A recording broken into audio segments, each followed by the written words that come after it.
Hello, everyone, and welcome to part 3 of Imagine Health Sepsis Learning Series, Working Together to Prevent Sepsis. The series is brought to you by the CoMagine Health Long-Term Post-Acute Care Team, also known as the LTPAC team. My name is Charity O'Neill, and I am an improvement advisor with the LTPAC team. Dr. Ong and I will be presenting during today's session. Dr. Ong is one of CoMagine Health's medical directors and an associate professor at the University of Washington. He is an internist and a geriatrician with over 15 years of practice in skilled nursing facilities, hospital medicine, and outpatient care. He continues to maintain a busy clinical practice. Today's session is being recorded for on-demand viewing by those unable to join us today.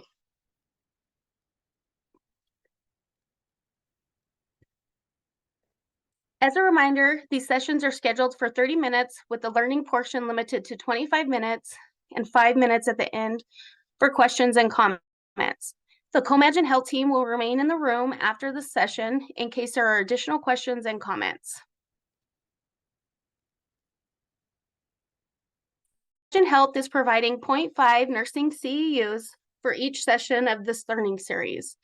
You need to attend all 30 minutes and complete the evaluation after each session to receive the CEUs. During last week's session, Whitney shared some tools from the Sepsis Toolkit, an example of good SBAR communication with the provider.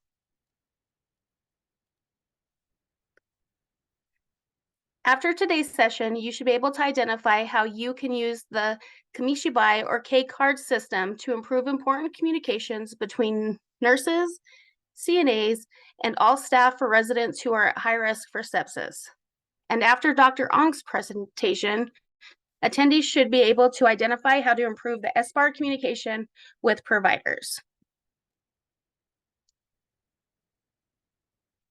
Today, we will share some ways to improve communication between nurses and all staff.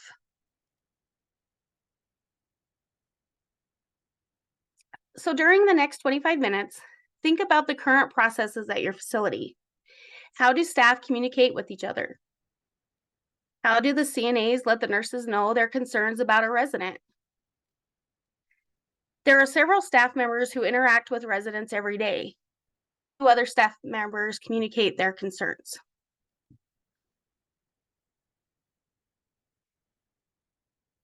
CoMagine Health developed a Kamishibai visual management workbook to help facilities implement the K-cards.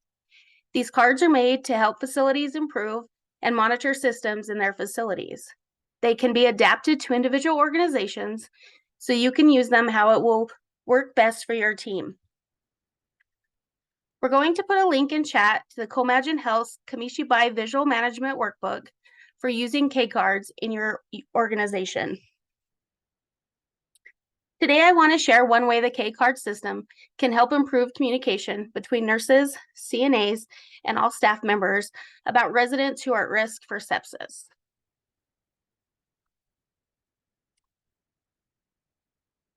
This is one idea on how to use the K-card to improve staff communication about residents and catching early changes in condition. A facility could create a K-card that would act as a cue to have the nurse review residents with clinical and non-clinical staff to assess for changes in condition on a routine basis. The facility would identify who would use the K-cards for this process, in addition to how often. For example, a location could designate that the unit nurse would start by doing these once a shift or several times throughout the day. What matters is that every resident is discussed with the CNA and other staff who have contact with the residents to catch early changes. The facility would then monitor the compliance of this new process and could create a visual management system like one in the Kamishibai workbook to help visually display compliance.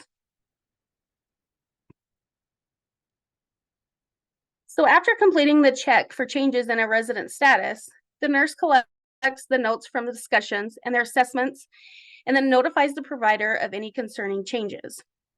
It is important that this process is a benefit to the resident and to the unit. This process isn't meant to add more work, and K-cards can also help streamline communication between nursing staff about residents' clinical status. These discussions and assessments can be shared during the end of shift or stand-up meetings. The nurse can also use the gathered information to help develop their end of shift report. With this process, the information is gathered throughout the shift instead of waiting to gather it at the end. So thank you for listening to the K-card technique for improving communication between nurses and staff and how K-cards can be used to hardwire communication processes. It is now my pleasure to turn the time over to Dr. Ong as he discusses how to improve communicating with providers. Dr. Ong? Thank you, Charity. Communication is mission critical to healthcare. Having effective and efficient communication is essential to our function, and it leads to good patient outcomes. However, when communication goes poorly, our patients suffer because of it. One of my jobs is to work with medical students, and early in their careers, they are afforded the time to take a full history. They write down that information, they organize that information that they obtained, and then they verbally present that information to me. I literally tell them to tell me a story. I ask them to paint me a description of the patient's history, leading to me what they think is going on. This type of presentation, storytelling, is not what I expect nor I want coming from a practicing, experienced clinician. As medical students progress in their training and become residents and gain more and more experience, what I'm looking for now is more for summary and assessments, trusting that the story has been already obtained. What I'm looking for are the headlines of each major part of the story. This is kind of the equivalent of picking up a print copy of a daily newspaper and just reading the headlines to pick out what's going on with the world today, knowing that the rest of the story is there if I wanted more information about it. This type of communication, giving headlines rather than storytelling, can be more effective and efficient. This is similar to my daily work taking care of patients in nursing homes or in the hospital, where the communication and information helps me prioritize what is most important, who to see first, and what actions may be needed. When that communication is good, it makes not only efficient care, but leads to better outcomes. In the first week, the content of the talk focused on the information, the facts, the recall of knowledge, the signs and symptoms associated with sepsis. Today, I will briefly talk about something that is a little harder to attain than knowledge. It's the practice of communicating that knowledge. All of you and your nurses and other clinicians within your facility can likely excel in taking a written examination, testing your knowledge on signs of sepsis, sitting in a controlled, quiet environment, answering prompted questions. How do you think your clinicians would perform if they had to not only recall that information, but synthesize the context of what else is going on with the patient, and then verbally communicate that information succinctly to someone else in a real-life environment that is more chaotic, loud, and with competing demands? There's a reason why it's called the practice of medicine, because it truly takes practice and repetition to get good at it. One of the challenges is that we all come into our roles with variable experience and training, and perhaps more so in the skilled nursing facility environment. And immediately to start to practice in a chaotic environment where it's far different than taking a computerized or paper test or talking to a simulated patient. One way to overcome this variable training and experience is the use of tools that helps to standardize what the expectations are.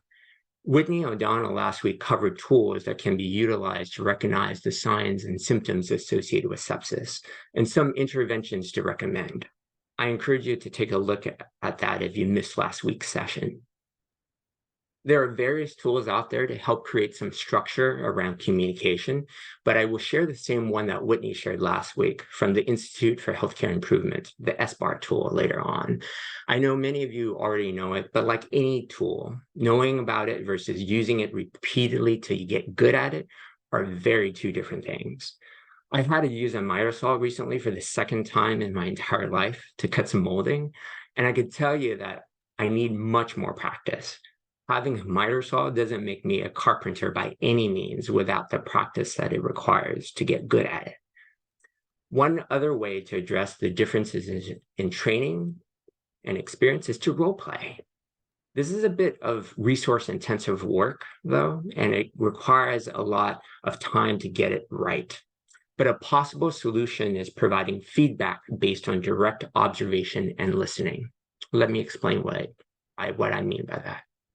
One of the other challenges to getting better at our communication is the limited precision of feedback. And getting feedback is important at getting good at any task.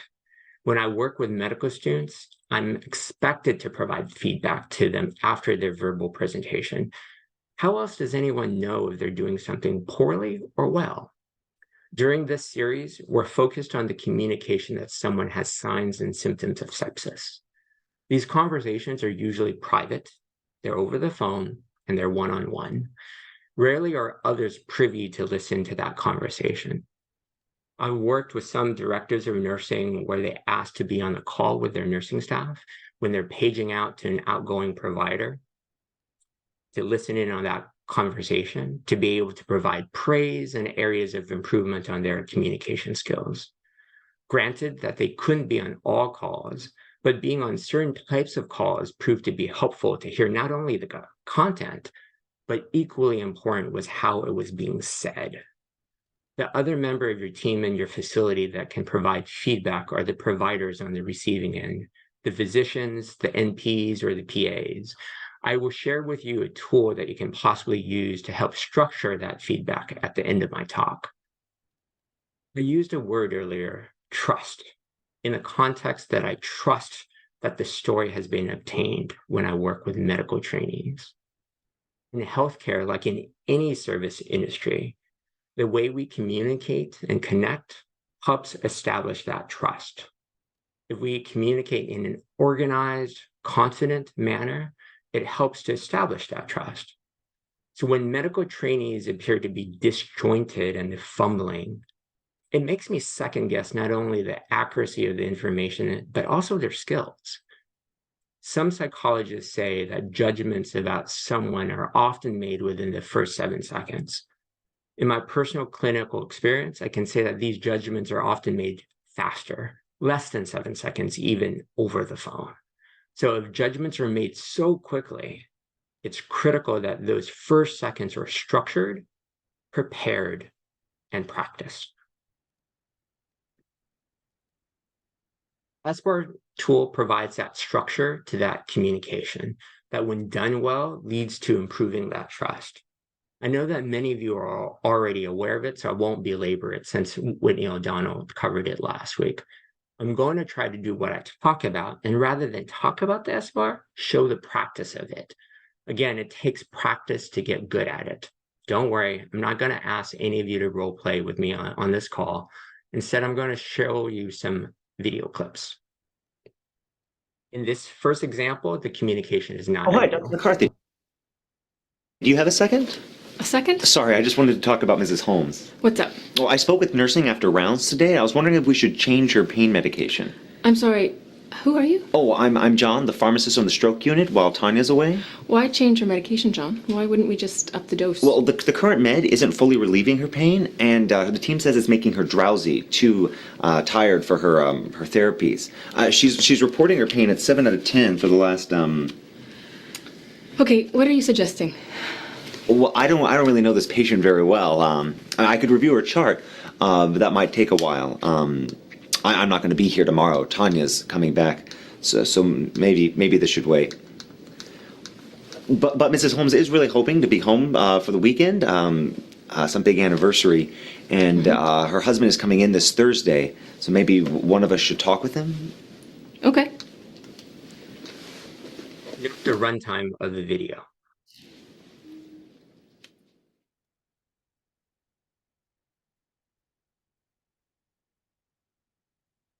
This is a follow-up of the previous video where SBAR is used.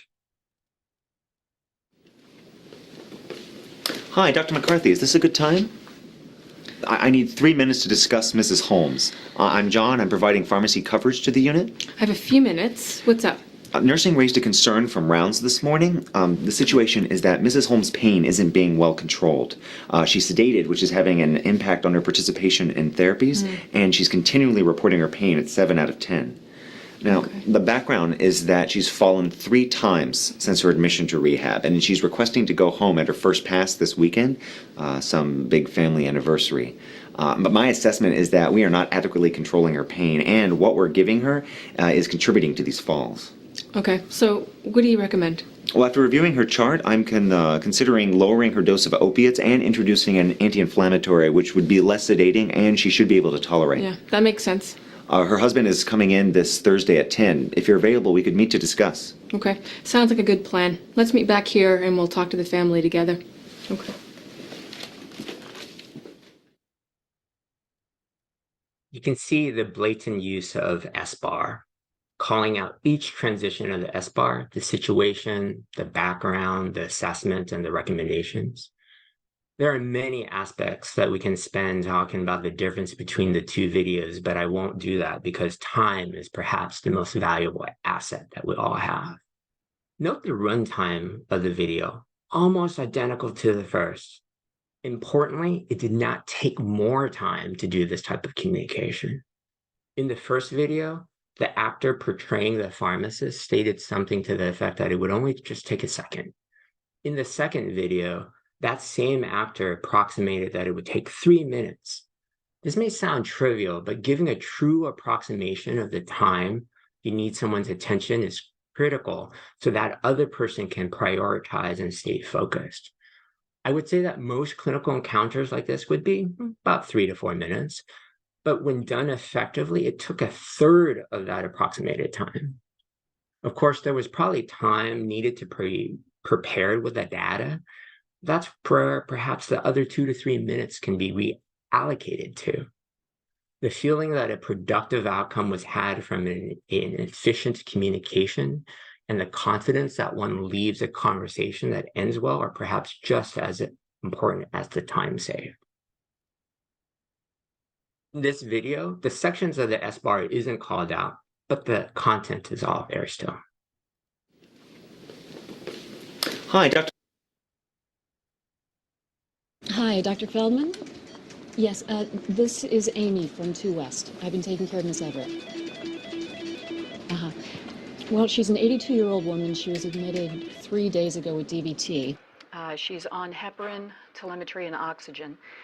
She's been alert and pleasant with no problems other than urinary retention. Okay, she has a Foley in place. But tonight she appeared confused. She's awake and oriented to person, but she thinks that she's at her aunt's house and that Ronald Reagan is president.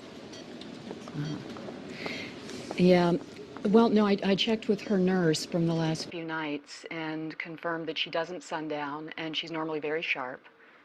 Her heart rate has increased to 110. Her blood pressure is down to 110/60. Yeah, her systolic usually runs 150. Yes. Her temperature is 37 Celsius. She looks pale, but not uncomfortable. Her coag studies are within the parameters, and her blood gas is normal.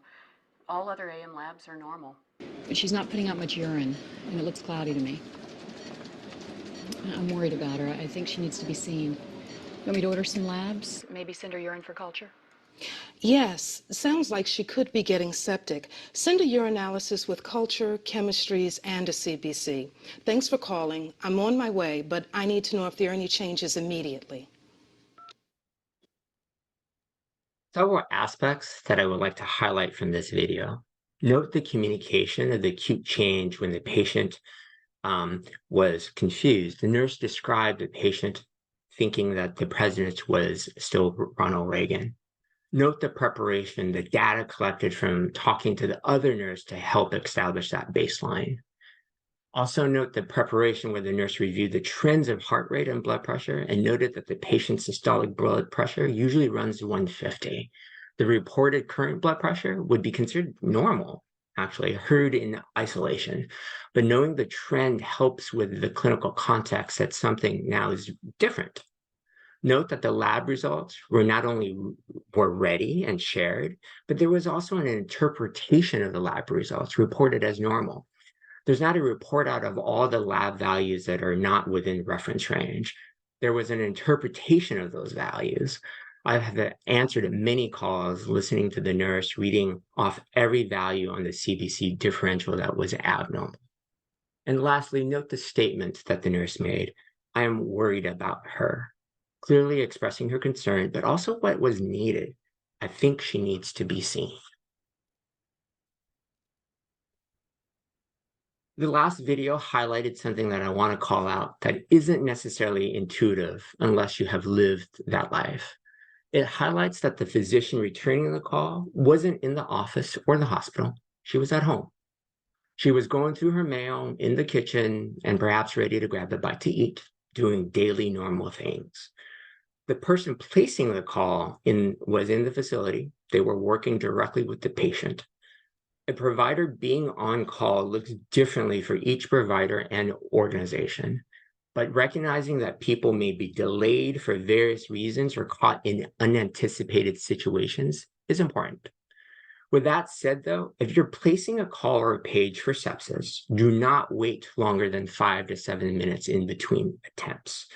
There should be established, mutually agreed upon policies by all stakeholders about what other modalities to use if the first line modality is not successful and after a certain number of failed attempts. For example, I didn't realize that the battery in my pager had died and failed to get pages. And after 3 unanswered attempts over the span of an hour, the skilled nursing facility staff member reached out to the director of nursing, who then shared my email, which I check on a regular basis. Fortunately, that page was not about sepsis. It was a near miss avoided. Having a plan and a policy around other modalities of communication when the first line modality fails is important because time is critical with sepsis, as highlighted in the first session by Charity O'Neill. Making sure that your frontline staff know clearly when to escalate unsuccessful communication attempts to the administrator or the director of nursing is critical. In my personal example that I just used with my pager battery, it wasn't part of a written policy, it turned out, to escalate it to the director of nursing. It was at the discretion of the nurse on the floor. It was deemed important, but not urgent. It would be best practice to develop a plan for these scenarios first, and equally important, making sure that all staff understand what that policy is. Another area that requires a bit of contingency planning is ensuring that the medical practices in your building have a backup system for the person on call, and that provider group has shared that plan with you and your staff. Unexpected events happen to everyone, and ensuring that clinical care can still be rendered is critical. It often would be your medical director serving as the backup, but if your medical director serves as the primary medical practice seeing patients too, there should be a discussion about a backup system if pages and other communication modalities go unanswered.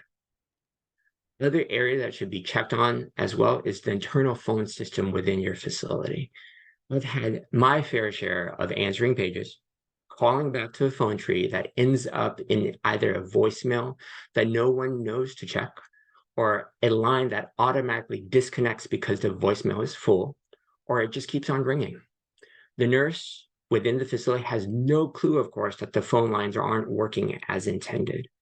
I encourage you to spot check your own systems by calling in during after hours and on weekends yourself to see if it works, and making that part of a routine periodic facility maintenance plan. A lot of what we've discussed on this slide so far isn't necessarily limited and specific to sepsis, other than it being Hi, Dr. preparing you to have policies and systems in place because time is critical. It requires you and your facility to be prepared. Preparation is perhaps the most important aspect of communicating with providers about sepsis. The preparation that I'm talking about this time is with your frontline staff. In the last 2 videos, you saw providers who were prepared with information, and when questions were asked, that information was readily available. In any type of activity, be it healthcare, sports, or even presentations, a good majority of the work is in the preparation. So using the SBAR tool that was shared earlier helps with that preparation. There's one more tool that I would like to share with you. This is an observation and feedback tool that is meant to be used by a clinician in a supervising or educational role, like a director of nursing, assistant director of nursing, a senior RCM, or medical director. Precept: provider evaluation of communication and preparation tool is based on the IHI SBAR tool, highlighting the important aspects of these conversations and the preparation that is needed. You can create a QI program on communication in your facilities and involve your respective medical directors to participate, asking them to complete a certain number of these when they're on call. Many providers will be incentivized to participate if they know that it will not only help improve communication and patient care, but also save them time in the long run once communication is more concise.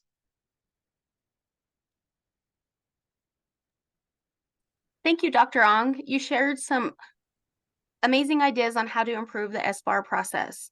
I would like to remind everyone that Comagine Health will email a copy of the presentation, so you will have the links to all the tools and videos that were shared today. Here are the Comagine leads for each state. This person is your contact and Comagine Health's liaison for your state. So again, as a reminder, following today's session, you will receive an email that includes the link dropped into chat. It is the evaluation for today's session. We are also providing this QR code for those who would like to scan the code and start the evaluation right away. You need to complete this evaluation in order to receive the 0.5 nursing CEUs. So thank you so much for joining us today. Our fourth and last session will be on November 21st, and Rita will share how to engage residents and their families in sepsis prevention. Thank you again, and we hope you have a great rest of the day. I am going to now open it up for discussion, questions, and answers.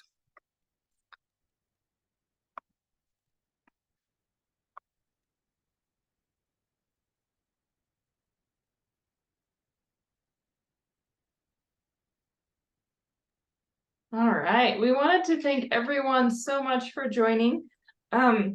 We did want to say we are just at about that 30-minute mark.